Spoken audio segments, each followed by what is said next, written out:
Bonjour tout le monde. Je vous remercie d'être là. Moi, c'est Jessica Veillet. Je vais être avec Geneviève Roberge. On est tous les deux à l'OEDC. Donc, on vous présente les résultats de l'étude de la réponse du territoire à la COVID, les facteurs de résilience collective et apprentissage.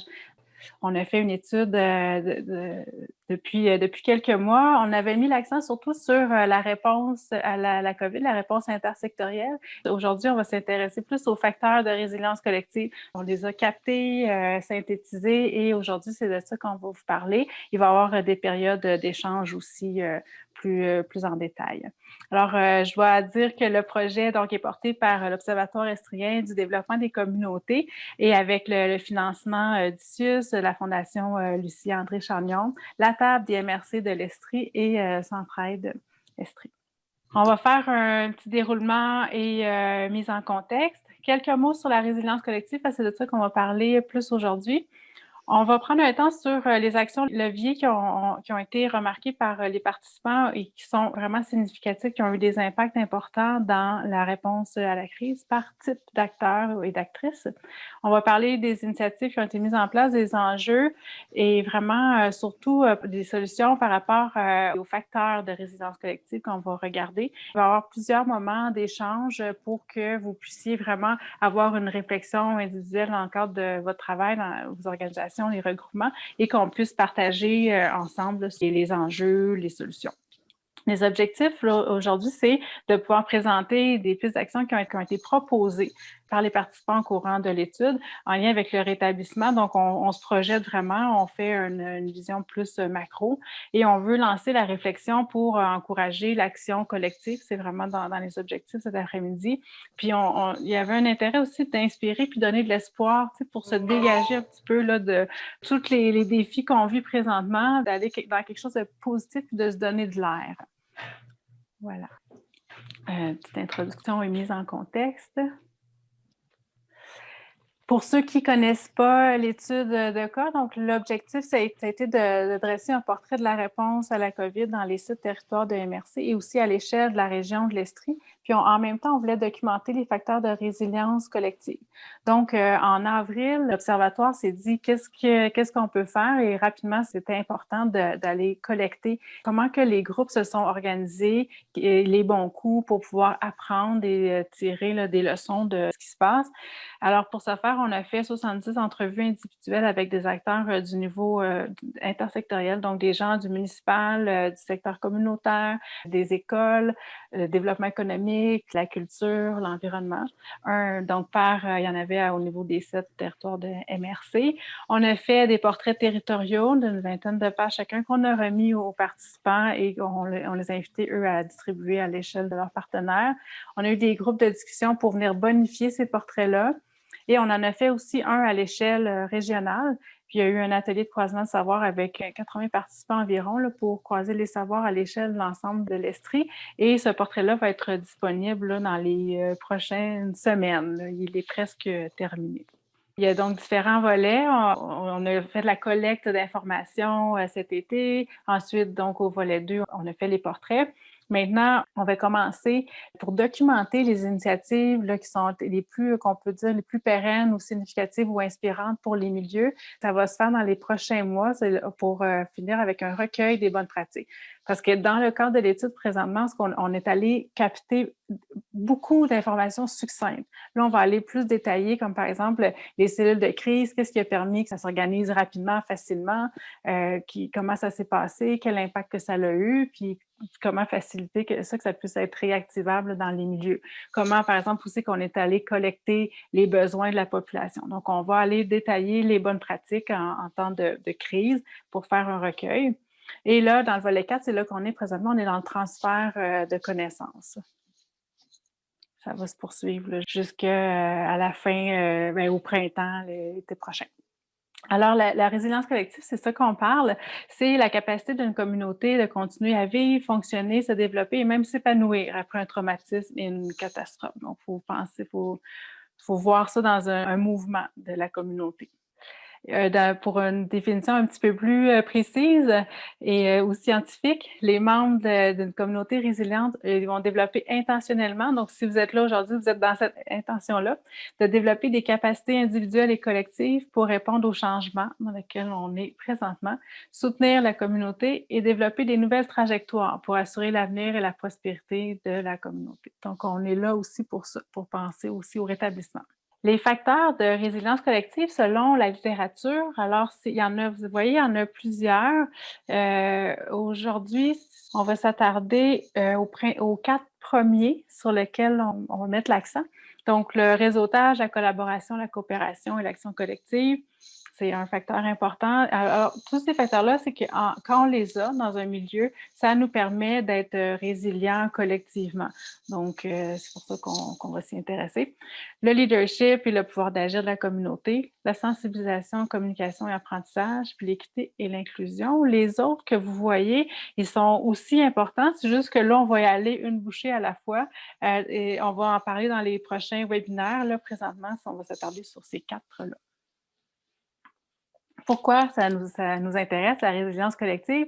Ça va nous permettre de mieux répondre aux événements perturbateurs majeurs à venir et aussi de pouvoir partager les bons coups et s'entraider parce que quand on parle de résilience collective, mais ça nous permet aussi de l'entretenir et de la développer. Il y a aussi le fait qu'une crise, on entend souvent ça, une expression que crise signifie danger et aussi opportunité d'amélioration.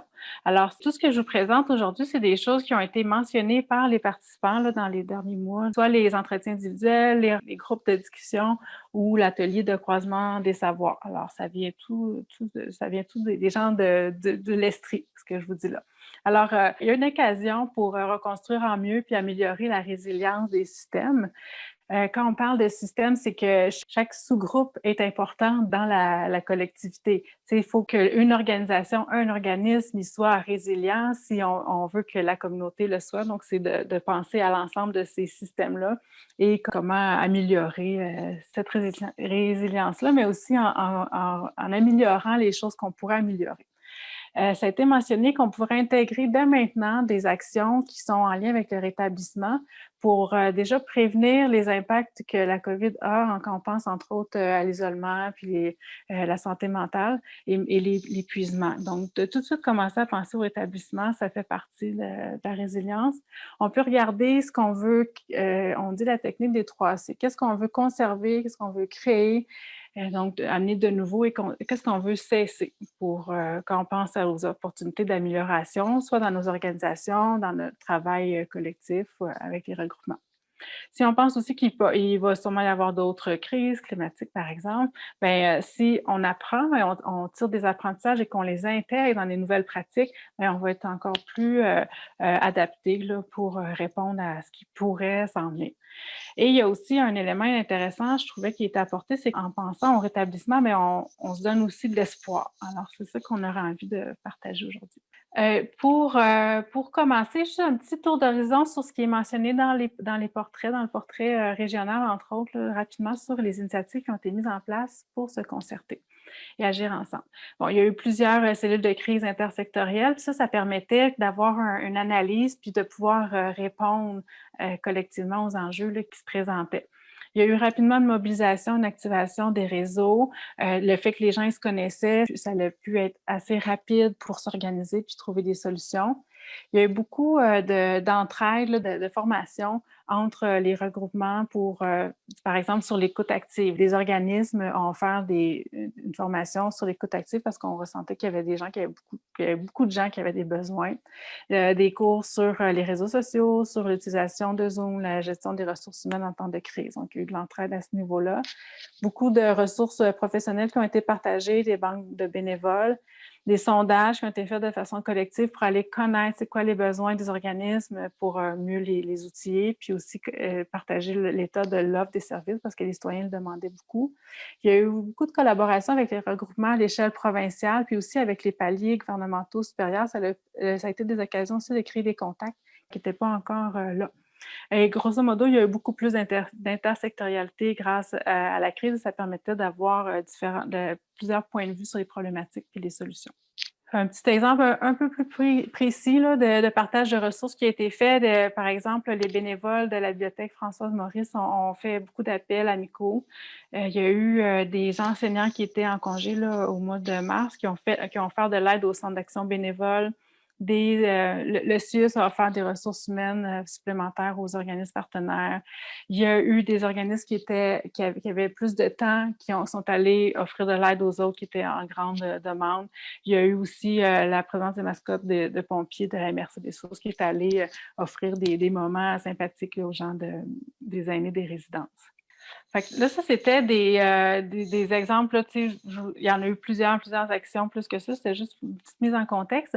Maintenant, ce qu'on a observé à travers l'étude, c'est que les types d'acteurs avaient des rôles vraiment complémentaires. Alors, on va les regarder plus en détail. Ce que vous voyez, ça, c'est la liste complète des acteurs et actrices qu'on a rencontrés qui ressortent là, dans des actions précises qu'ils peuvent faire.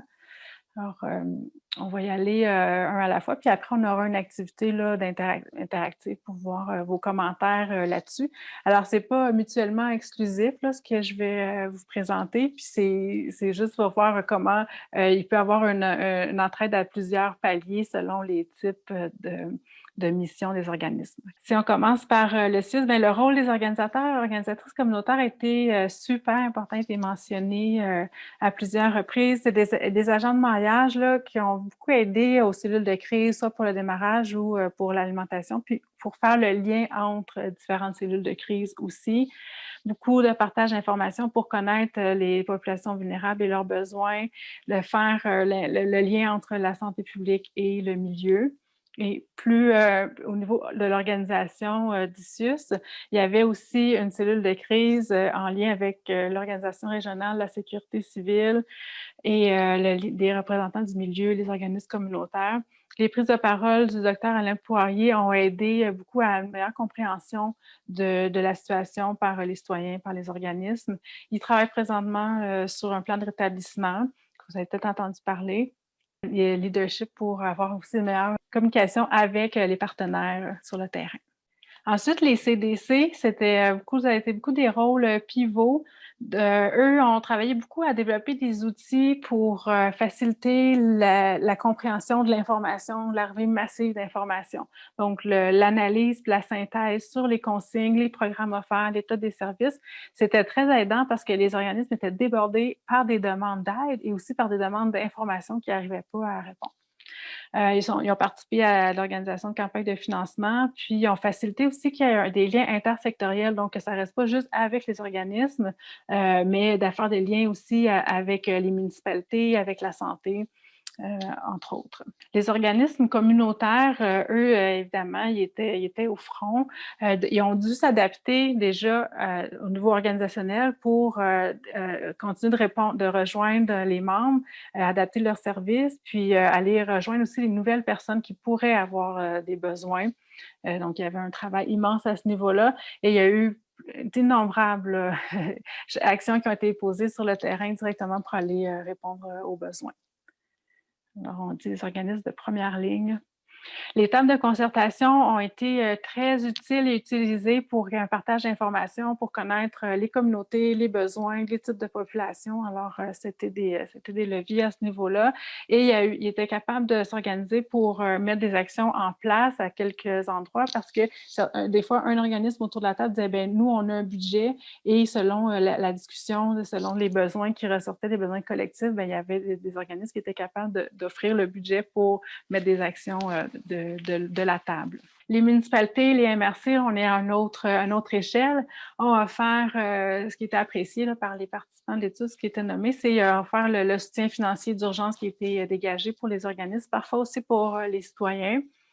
Beaucoup de communication pour informer, sensibiliser citoyens et organismes, des sondages pour connaître les besoins pour ensuite y répondre, des ressources humaines qui ont été octroyées là, dans le milieu communautaire, beaucoup de partage d'informations entre municipalités et MRC pour s'arrimer, comprendre, répéter les bons coups des uns et des autres.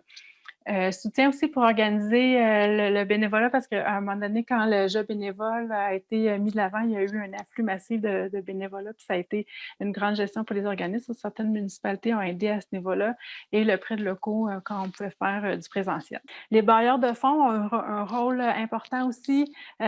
Plusieurs participants nommés qui ont été contactés par le prestataire rapidement pour leur dire « OK, c'est correct si vous voulez réallouer les fonds, si vous avez peut-être que la reddition de compte elle pourra être reportée. » Donc, ils ont offert un soutien tangible, mais aussi moral là, aux organismes subventionnaires. Et ils ont aussi rendu accessibles des nouveaux fonds. Les gestionnaires. Fait que là, on est à un autre niveau. On a vu à différentes échelles. Alors, si l'organisme est pas ou l'organisation n'est pas tout à fait fonctionnelle, on ne pourra pas avoir une résilience collective. Alors, les gestionnaires, leur rôle qui a été apprécié, c'était qui ont soutenu leur équipe en facilitant pour le télétravail, mettre en place des mesures socio-sanitaires dans les organisations, réduire le stress de la performance, par exemple. Ça, c'est un rôle important. Et aussi, le deuxième, c'est le réseautage pour faire le lien avec le milieu pour mettre en place une réponse locale concertée. Alors, sans les gestionnaires, ça n'aurait pas pu être fait. Les élus municipaux, oui, je voulais rajouter aussi que les leviers décisionnels importants, c'est un point important, eux, donc c'est ça. Et ils ont offert un soutien puis ont participé activement là, pour la mise en œuvre d'initiatives du milieu, certainement. Et la communication auprès des citoyens, c'était souvent rassurant d'entendre. Il y avait des capsules radio venant d'élus, c'était aidant aussi pour la mobilisation des citoyens. Alors, la question, c'est le gestionnaire de quelle organisation? En fait, ça revenait dans plusieurs organisations. Nous, notre gestionnaire, elle nous a vraiment aidés pour telle raison. Donc, on n'a pas de... Pour l'instant, on ne l'a pas, mais quand on va sortir le recueil des bonnes pratiques, là, on va pouvoir avoir plus d'informations sur ces rôles-là, parce que là, on a capté assez rapidement durant les prochaines on revient pour donc les actions leviers là, par type d'acteurs qui ont été intéressantes. Puis toute cette information-là, vous la retrouvez aussi dans le portrait régional qui va être diffusé très prochainement. Alors, au niveau provincial, fédéral, il y avait la direction du ministère des Affaires municipales et de l'Habitation qui ont facilité le partage d'informations, les campagnes de communication, les points de presse qui ont été appréciés, la création des programmes, puis ça a été remarqué beaucoup, la disponibilité du personnel ministériel envers les groupes du milieu, ça a été nommé à plusieurs reprises. Voilà. Je reviens, ça c'est juste pour un petit rappel. En fait, on a regardé tous ces types d'acteurs-là. On voit que c'est imbriqué, que chacun a eu des rôles qui ont été appréciés par les uns les autres. Pour faire une activité d'échange et de partage, pour penser, parce que tantôt je mentionnais, la résilience collective, c'est quelque chose qu'on crée, qu'on développe par des réflexions individuelles et collectives. Alors, on vous présente, c'est pas des résultats statiques, c'est quelque chose qui est en mouvement. Donc, je vous invite vraiment à participer à cet échange-là. Alors, est-ce que vous considérez que les canaux de communication sont ouverts, sont actifs avec les intervenants des autres secteurs? Comme vous avez vu, est-ce que vous sentez que vous avez vraiment un accès un accès intersectoriel? Pour l'intention, c'est que les liens soient créés avant qu'il y ait une crise. On est dans ces enjeux-là, mais c'est ça, est-ce que selon vous, la communication est ouverte et active? Je vous laisse un moment de réfléchir, puis vous allez pouvoir répondre par le chat ou même prendre la parole, parce que c'est ça l'intention si on veut vous entendre. Donc, merci d'avoir participé à cet échange. J'espère que ça a été utile. En tout cas, moi, j'ai trouvé ça fort pertinent pour la réflexion. Alors maintenant, on va parler des facteurs de résilience collective. On les a pas abordés tant que ça dans les résultats précédents de l'étude. On regarde les 4 que je vous ai présentés tout à l'heure. On va y aller avec le premier. Le réseautage, collaboration, coopération et l'action collective.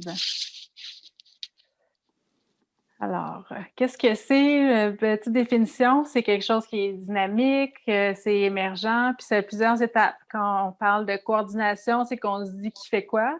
On peut coopérer sur un autre niveau, c'est, il y a une entraide. Puis la collaboration, on est plus dans le mode partenariat. Vraiment, on développe un projet ensemble, on le réfléchit ensemble, on le déploie collectivement. Ça va répondre à des enjeux qui peuvent être aussi plus globaux.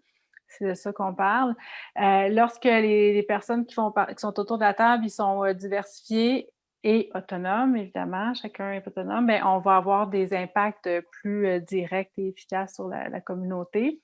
Quand on parlait de réseautage, bien, c'est que les réseaux, ils sont articulés, ils sont forts, faciles à utiliser. Et il y a une intention d'ouvrir vers des réseaux, des relations qui sont pas nécessairement incluses pour pouvoir améliorer, disons, la complémentarité. Et ça fait, ces réseaux-là aussi, ils permettent d'avoir une connaissance du terrain qui peut être ensuite mieux exploité. Puis le fait de travailler en réseau, bien, on a aussi plus d'opportunités de participer. Des fois, il y a quand même, on sent qu'on a des compétences organisationnelles ou collectives, mais qu'on n'arrive pas à mettre en place. Donc, en réseau, ça nous permet de faire ça. Maintenant, là, faut parler des enjeux qui ont été vécus à ce niveau-là. Puis ensuite, on va aller dans les solutions. Ça va être plus agréable. Fait qu'au début, quand c'est des nouvelles collaborations, c'est un petit peu moins fluide, donc un petit peu plus d'ajustement. Les organisations ont dû se réajuster, donc il y a eu un repli, une perte de lien entre les partenaires parce que chacun, en tout cas, certaines organisations étaient vraiment, il y en avait plein les bottes juste à leur échelle. Techniquement, ça a été plus difficile pour maintenir la mobilisation de la cohésion des collaborateurs. Et tout le côté informel qu'on n'a plus accès, il n'y a plus de discussion de bord de porte, il y a moins d'opportunités de générer des nouvelles idées, donc de travailler de façon collective. Et aussi, entre certaines divisions ou partenaires ou secteurs, là, il y a certaines méfiances, irritations, incompréhensions entre certains domaines là, qui travaillent pas naturellement ensemble. Ça a été observé par les participants. C'est dur collectivement de s'aligner sur un moyen terme parce que le contexte change quand même beaucoup. Et aussi, ça, c'est au niveau d'une concertation ou collaboration de façon générale. Des fois, on peut rester juste dans le partage d'informations. Alors, comment arriver à un niveau plus concret dans des projets? Et ensuite, dans les derniers mois, là, quand ça a été un peu plus stable, on peut se dire, bien, il y a eu moins d'actions concertées. Les organisations étaient plus retournées sur leur mission. Puis, on observe aussi une ambiance générale de démobilisation qui peut être un frein à l'action collective. Maintenant, les pistes de solutions, soit qui sont déjà en place ou qui ont été ciblées là, dans l'atelier du 13 novembre, il y a des avantages avec le virage numérique pour le développement des communautés. Les rencontres virtuelles peuvent être plus efficaces parce qu'il y a un respect des tours de parole, on est plus focalisé sur la tâche. On peut augmenter plus facilement notre réseau de contacts. Les concertations sur un grand territoire, ça devient plus facile pour rejoindre les gens éloignés. Alors, on le sait, mais c'est le fun de s'en rappeler. Si on veut mettre des choses en place, de se garder dans ce qui fonctionne bien, en fait. C'est pour ça qu'on parle de pistes de solutions aujourd'hui. Pensez à ouvrir les comités multisectoriels à des nouvelles personnes ou des nouvelles organisations, donc oser, ou briser les silos, si on peut dire. Aussi travailler sur des projets concrets. Mettre en place aussi, ça a été fait, c'est mise en place d'un partage de ressources professionnelles, la mutualisation des services pour les organismes, ça a été comme accéléré grâce à la crise. C'était en cours, mais là, ça a été. Donc, ça l'aide au niveau du partage des ressources entre organismes. Aussi, ce que les gens ont dit, pourquoi ils ont réussi à activer ça rapidement, c'est qu'ils étaient déjà en lien avec les acteurs. Donc, l'importance, on en a parlé tantôt, mais on le redit encore. Et dans les bénéfices, c'est que d'être ensemble, finalement, on voit qu'il y a tellement de défis, mais le fait d'en parler collectivement, mais ensemble, on trouve des solutions. Alors, juste pour s'encourager. Et la crise a permis aussi de briser des silos, puis de mieux se comprendre mutuellement sur les fonctionnements qui étaient différents, fait que ça crée des relations partenariales qui sont plus harmonieuses. On va passer ensuite sur le leadership et le pouvoir d'agir locaux. Donc, quand on parle de ça, on est vraiment plus dans la capacité d'agir, là, plus que la concertation. Donc, c'est la participation et l'engagement des acteurs, des organisations, la proactivité pour répondre aux besoins de la collectivité, puis être capable de mettre en place des choses, là, même dans une situation de stress, et être capable aussi de prendre des décisions de façon cohérente en ayant des échanges, en étant capable de planifier puis de coordonner. Ça, c'est un peu plus difficile. Ça a été un peu plus difficile, mais dans le temps, quand on est en super résilience, genre power, ben là, ça devient plus facile. Les enjeux qui ont été vécus, c'était justement, là, on est dans le feu de l'action, on ne sait pas trop qu'est-ce qu'on peut prioriser, qui est responsable de quoi. Le rôle des relayeurs, les organismes, est souvent, certains organismes ont des rôles de relayeurs pour transmettre l'information, puis là, ils n'arrivaient pas à le faire, leur rôle tout court, parce qu'il y avait tellement d'informations à digérer, à comprendre, ensuite à synthétiser, puis savoir qui va communiquer quoi à qui, et aussi pour guider leurs membres sur les programmes qui étaient offerts. Il y avait un gros travail de compréhension puis de synthèse. Là, ce que tout à l'heure, ça a été nommé, je pense, par Micheline, sur les organisateurs communautaires à la première vague ont été très aidants pour, tantôt je l'ai mentionné, pour les cellules de crise puis les initiatives concertées. Mais à la deuxième vague, ils étaient délestés pour les suivis de cas de COVID. Donc, qui va prendre le leadership pour faciliter les tables de concertation en l'absence d'organisatrices, organisateurs communautaires?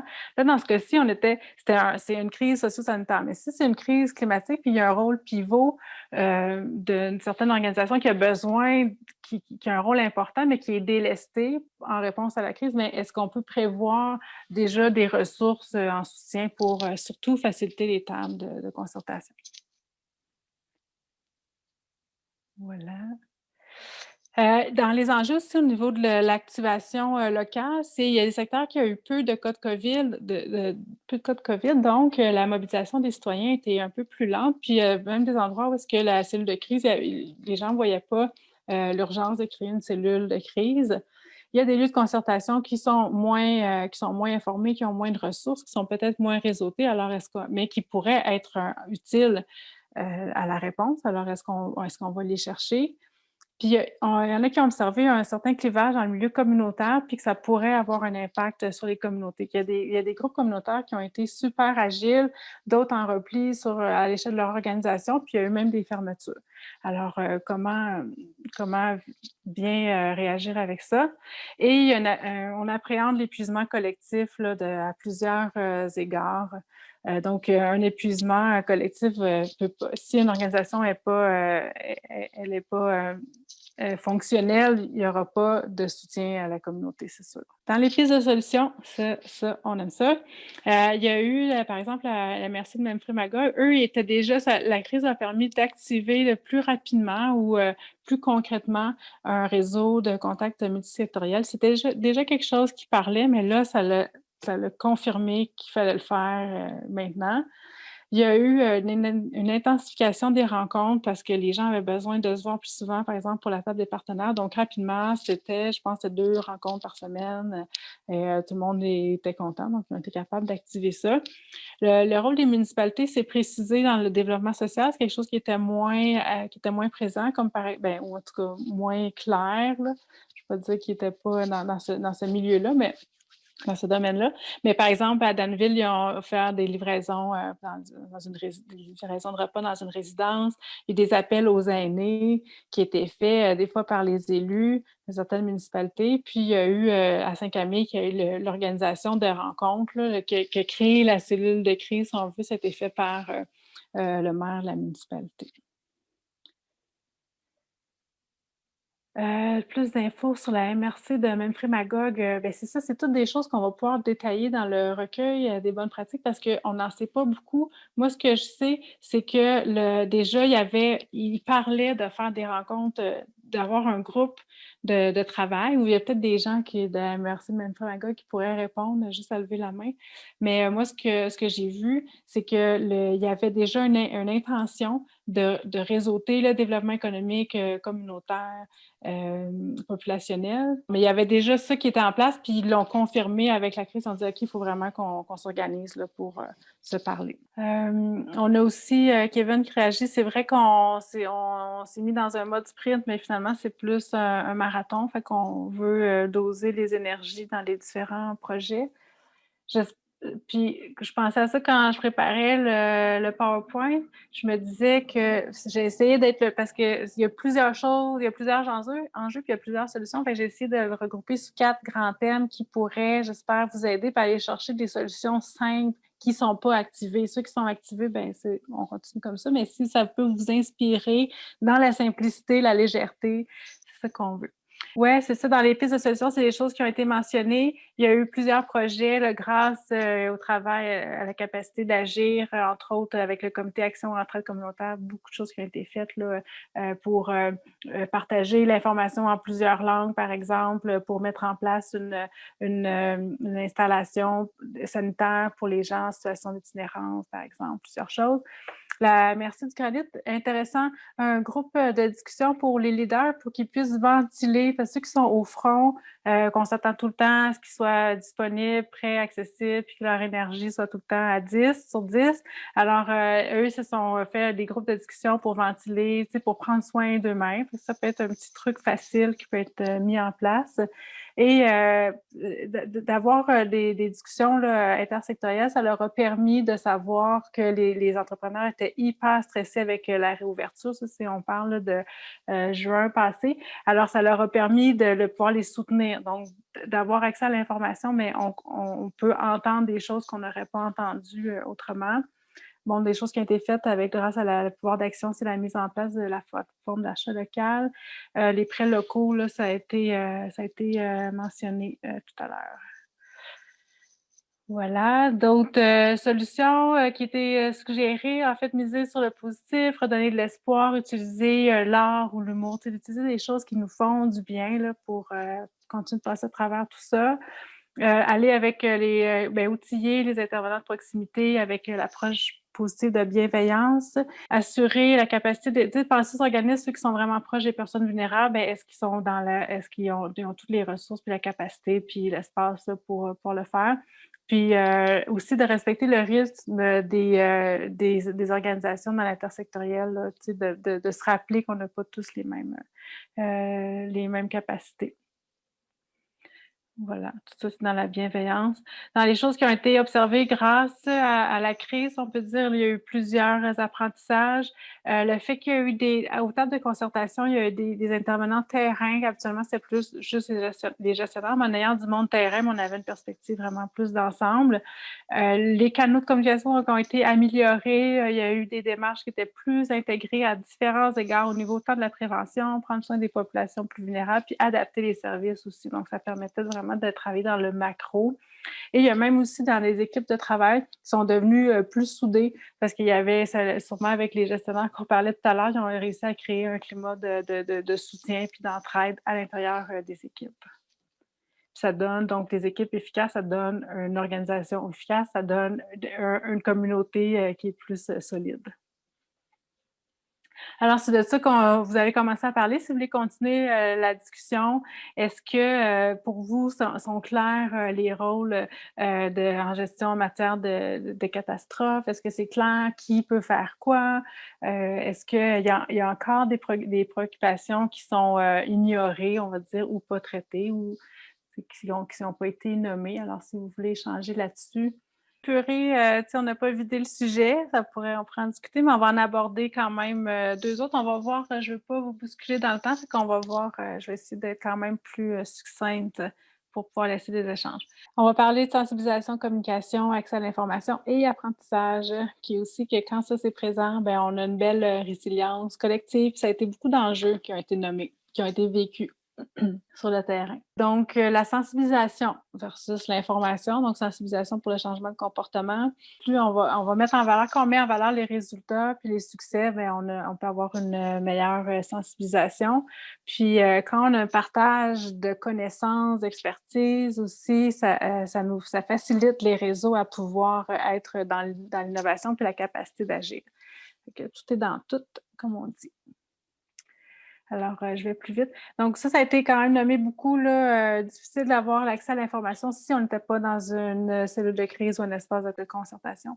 Beaucoup d'informations là, à traiter. Les gens ne savaient pas à qui s'adresser, puis les organismes recevaient plusieurs demandes d'informations. Puis les entreprises qui étaient fermées avaient besoin d'aide, mais on n'était pas capable de les, les gens des SADC n'étaient pas capables d'être en contact avec eux. Il y a eu des conflits dans les milieux de vie, puis ça, c'était plus en lien avec la sensibilisation parce que les gens des CA, des coopératives, par exemple, ils étaient pris comme des agents de la paix, puis il y avait un rôle qui était un peu conflictuel pour eux. Donc, ça a été des enjeux, sûrement au niveau de la sensibilisation de communication.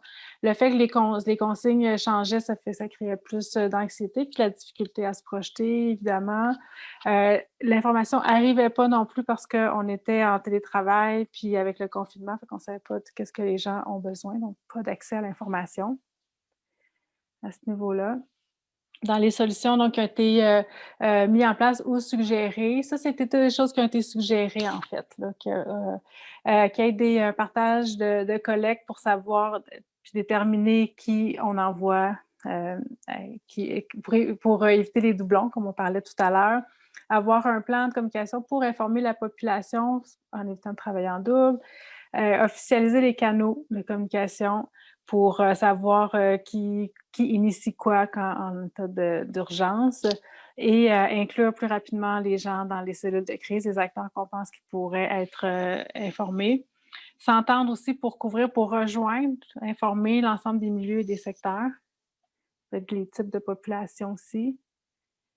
Qu'il y ait un canal de communication direct avec la santé publique, avoir un lien d'information, un lien qui continue après le déconfinement parce qu'il y a des choses qui ont changé, puis finalement, les gens n'avaient plus accès à leur cellule de crise et qu'ils n'étaient pas capables de se réajuster. Avoir des informations sur la gestion du changement parce qu'on est là-dedans. Et s'assurer que l'information des cellules de crise soit accessible comme les comptes rendus, par exemple. Ça peut être des choses assez simples. Dans le fond, aussi, le fait, ça, c'est les bénéfices que la crise peut avoir eu. Ça a eu plusieurs expertises intersectorielles qui se sont ralliées à la cause des aînés, à l'importance du social, puis des organismes communautaires et de l'économie locale. Fait que c'est un peu des bons points là, pour ces secteurs-là. Il y a eu l'occasion d'avoir des espaces pour développer un langage commun, puis une reconnaissance aussi des ressources collectives, le fait de travailler ensemble. Donc là, on est dans la section plus apprentissage. Voilà. Équité et inclusion. Fait que je vous présente un aperçu très succinct. Dans le fond, l'équité et l'inclusion, c'est pouvoir répondre aux besoins des populations les plus vulnérables en les faisant participer. Je dirais juste ça pour l'instant. Puis, c'est ça. Ça, c'est les populations les plus impactées par la COVID qui ont été nommées par les participants. Mais il y en a sûrement plusieurs. Tu sais, vous voyez, la liste, elle est longue. En fait, c'est un peu tout le monde à différents niveaux. Ça, ce qu'on voit là, c'est celles-là les plus impactées. Dans les enjeux, bon, l'inquiétude au niveau de la santé mentale, c'est difficile de sortir les gens de l'isolement sans pouvoir se rassembler. On n'a pas le pouls des besoins. Les précarités sont exacerbées, c'est ça qu'on voit. Puis tantôt, je me disais, quand je vous écoutais, je me disais, c'est quasiment une opportunité qu'on voit encore mieux les enjeux systémiques puis les enjeux qui n'ont pas été réglés, fait qu'ils sont mis en évidence. Là, on ne peut pas les considérer. Aussi, de faire connaître les services pour les populations, aux citoyens qui sont nouvellement dans une situation précaire. L'accès à l'information dans une autre langue que le français. Des personnes qui ont été diagnostiquées positives, ils sont stigmatisés. Il y a une diminution marquée de la qualité de vie des personnes aînées qui étaient autonomes, puis tout à coup, ils ne le sont plus, ils le sont moins. Dans les pistes de solutions, il y a des choses, les pratiques en ligne avec la population, donc des appels qui ont été faits, du travail de proximité qui a continué à être opérationnel malgré le confinement qui a été très aidant. Il y a eu du porte-à-porte, du répit aux parents qui était quand même, qui a pu être fait, des lignes téléphoniques. Des choses aussi qui permettent d'inclure les citoyens, les campagnes de financement, c'est super concret, puis il y a eu une capacité de s'impliquer, puis de soutenir les organismes. Les citoyens étaient contents de pouvoir faire ça. Aussi, bon, ben, de se coordonner pour éviter les doublons, mais aussi s'assurer que personne n'est oublié et s'assurer que l'information soit accessible à tous. Mais ça a été des super apprentissages, là, surtout dans la région de Sherbrooke, là, avec c'est encore plus multiculturel. Donc, de s'assurer de bien rejoindre toutes les populations. Donner de l'espoir, c'est revenu aussi à quelques reprises. Donc, valoriser, diffuser qu'est-ce qui est inspirant, autant pour l'entraide, mais aussi pour le développement des communautés, cultiver le positif, la bienveillance aussi dans les interventions. Dans le Val-Saint-François, ils ont fait un projet qui était très axé sur l'humour. Alors, ça l'a beaucoup aidé les participants. Puis, quelque chose qui a été observé aussi grâce à la crise, bien, il y a eu plus d'implications citoyennes, par exemple des nouvelles personnes qui ont participé aux conseils municipaux. Et on dit que quand les citoyens sont impliqués dans dans des solutions, dans des projets, mais ça devient aussi des vecteurs de résilience collective et aussi pour le rétablissement de la population. Ben là, c'est peut-être j'aurais peut-être aimé mieux vous poser une question, positive. Ça pourrait être, je pourrais plus vous poser sur de quelles initiatives que vous êtes le plus fiers présentement, qui est en cours présentement, que vous avez démarré pour, l'inclusion ou pour les communications, vu qu'on a fait les 2. Fait que, qu'est-ce que vous avez envie de partager? Puis là, je vais regarder les commentaires en même temps. Qu'est-ce que vous êtes fiers qui est en cours présentement, puis qui vous apporte, de l'espoir, puis, de la bienveillance? Ben merci beaucoup. Ça conclut. C'est là. Fait que vous voyez dans les prochaines étapes. Donc, il y a peut-être plus de webinaires qui vont se rajouter, mais ceux qui sont prévus, c'est ça. C'est axé le prochain sur le plan territorial de gestion de crise, qui a été proposé par les participants de l'étude, encore une fois, les populations vulnérables, puis le recueil de bonnes pratiques sur lequel on travaille. Fait que certains intervenants, participants vont être relancés. On va vous demander si vous voulez participer encore à nous donner plus d'informations sur les bonnes pratiques, formation balado qui s'en viennent, puis on a fait des demandes de financement. Peut-être que ça va se poursuivre parce qu'on veut vraiment soutenir les communautés locales puis soutenir cette démarche là, de résilience collective pour les prochains mois. Fait que je vous remercie beaucoup de votre participation. Ça a été super enrichissant pour ma part, puis je l'espère pour vous aussi. Merci tout le monde. À la prochaine.